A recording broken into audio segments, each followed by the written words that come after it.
mengaku dosa dengan seterang-terangnya, sejujur-jujurnya kepada Tuhan dan sesama, maka darah Yesus aktif untuk pertama mengampuni dosa. Jika kita mengaku dosa kita, maka Ia adalah setia adil sehingga Ia akan mengampuni segala dosa.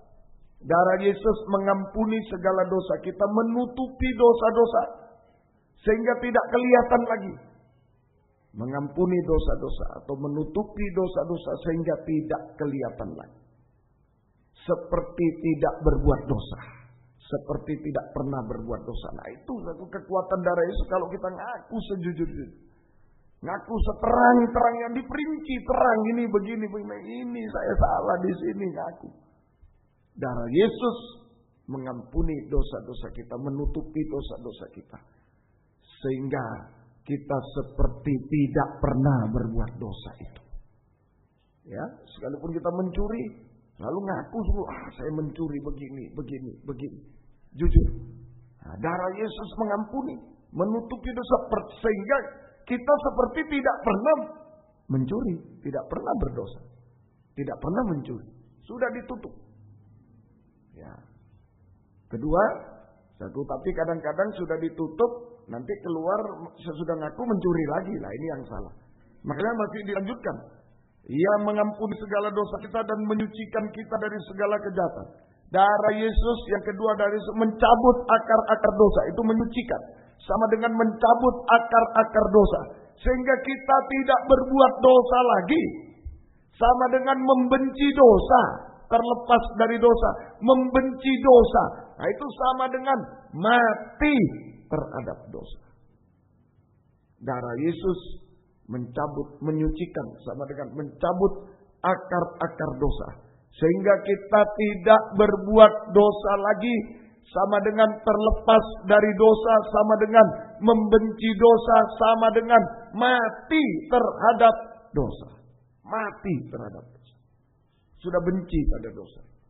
Mati terhadap dosa. Bukan ketawa-ketawa dalam dosa. Bahagia katanya dalam dosa, bohong itu. Tidak hanya luarnya saja. Dalamnya dia menangis. Ya? Nah ini, membenci dosa itu sama dengan mati terhadap dosa. Mati terhadap dosa.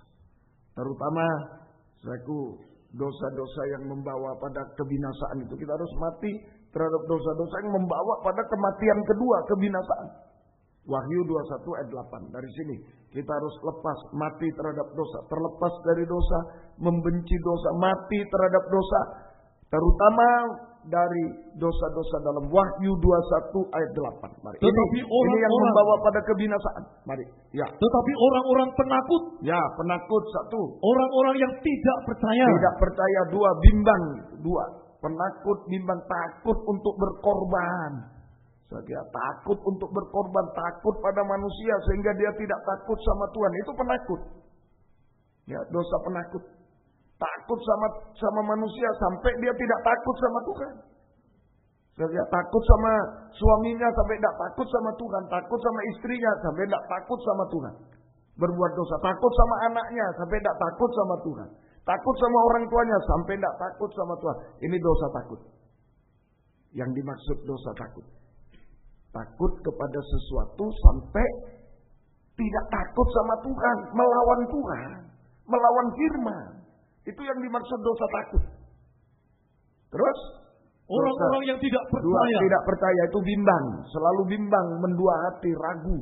Terus orang-orang keji. Keji 3. Orang-orang pembunuh. Pembunuh termasuk kebencian dan lain-lain. 4. Orang-orang sundal. Orang sundal 5. Tukang sihir. Dosa-dosa seks, maafkan saudara. 6. Tukang-tukang sihir. Penyembah-penyembah berhala. Penyembah berhala 7. Dan semua pendusta. Terus mereka akan mendapat bagian mereka 8. Di dalam lautan yang menyala-nyala oleh api dan belerang. Inilah kematian yang kedua. Kita harus mati terhadap dosa. Terutama 8 dosa yang membawa pada kematian kedua, neraka. Kalau kita mati terhadap 8 dosa ini, maka kita akan hidup kekal. Tapi kalau kita hidup dalam 8 dosa ini, salah satunya 2, 3, 8 dosa, maka kita akan mati kekal masuk kematian yang kedua. Ayo ikuti jalannya Yesus. Jalan kematian. Kalau Yesus mati di kayu salib. Kalau kita mati terhadap dosa. Mulai dari 8 dosa. Mati, tidak boleh ada lagi. Maka kita akan hidup kekal. Lepas dari kematian kedua. Hidup kekal. Tetapi kalau kita mempertahankan dosa. Hidup dalam dosa. Mulai dari 8 dosa ini. Kalau kita mempertahankan dosa. Hidup dalam dosa.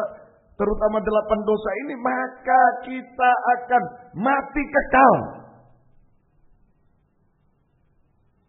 Kematian yang kedua, binasa untuk selama-lamanya. Nah ini serius. Mari kita dipanggil oleh Tuhan untuk mengikuti jejaknya.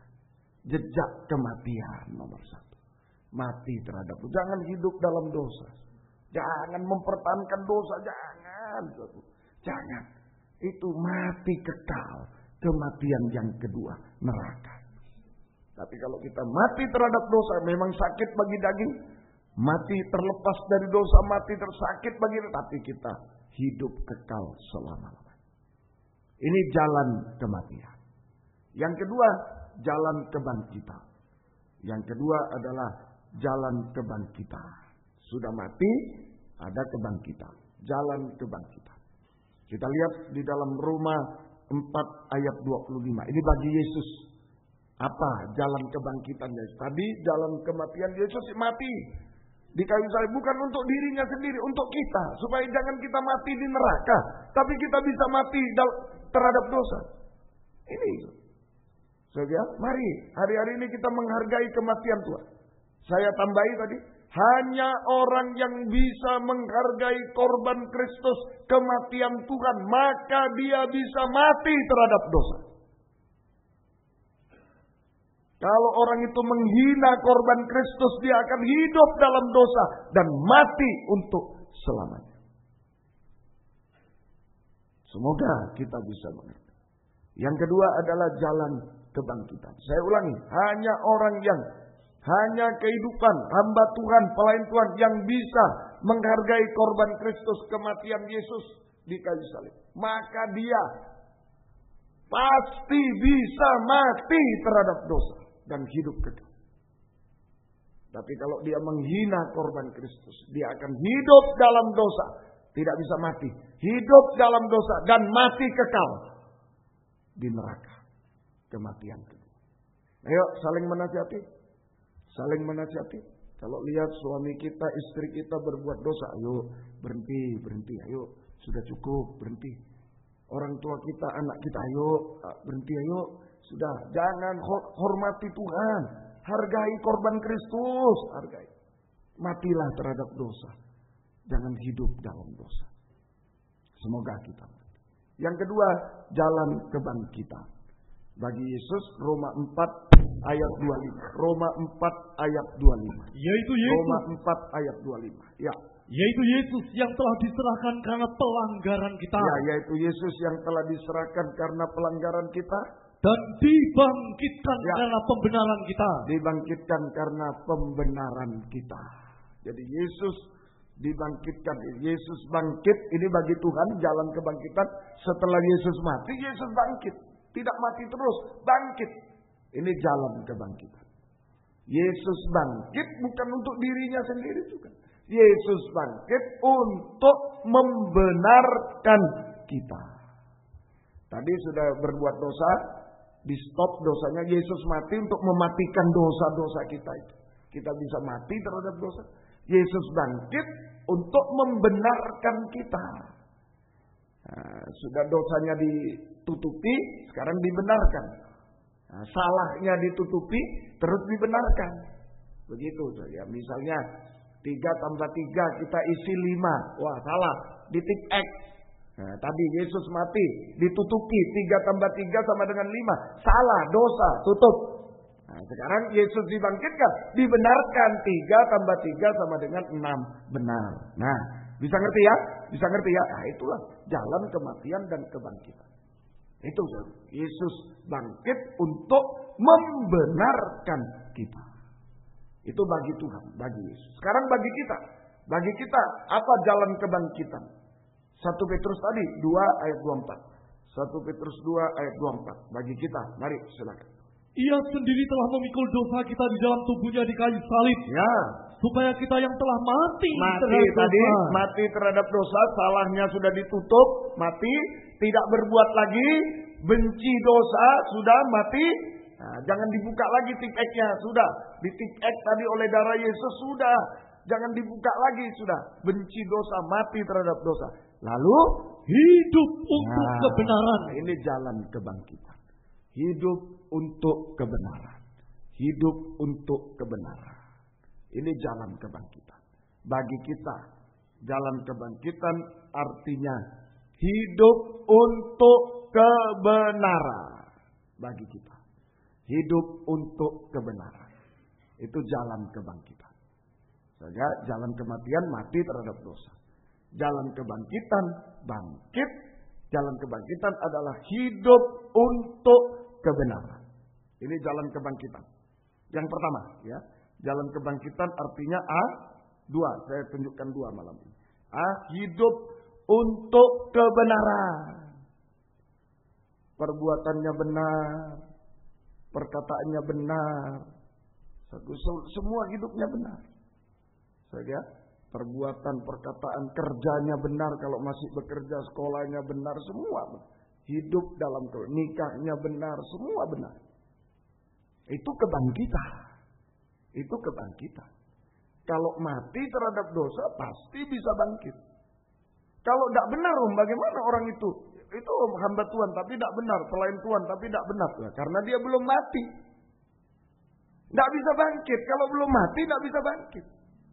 Tidak bisa bangkit. Kalau dia sudah mati, dosa-dosa dimatikan semua, tidak mau lagi berpati, dia hidup benar. Tapi kalau dia masih mempertahankan dosa, hidup dalam dosa, satu dosa saja, tidak bisa bangkit. Tidak bisa bangkit, tidak bisa hidup benar. Tetap salah. Umpama bekerjanya korupsi terus. Saya ini sudah benar semua, nikah saya benar semua benar. Cuma kerja saya ini loh korupsi. Tidak benar. Ya tetap dia tidak mati. Tidak mati. Sehingga tidak bangkit. Ya? Tapi kalau semua, saya memang korupsi. Tapi sekarang saya mau berhenti. Sudah aku benci, tidak mau lagi. Nah mati. Saya dulu ini, sekarang tidak mau lagi. Mati. Bisa bangkit. Hidup untuk kebenaran. Semua aspek dalam kehidupan kita harus benar. Perkataan, perbuatan, pekerjaan, studi. Semua nikah, semua pelayanan harus benar. Sampai pada pakaian harus benar. Semua harus benar. Harus benar.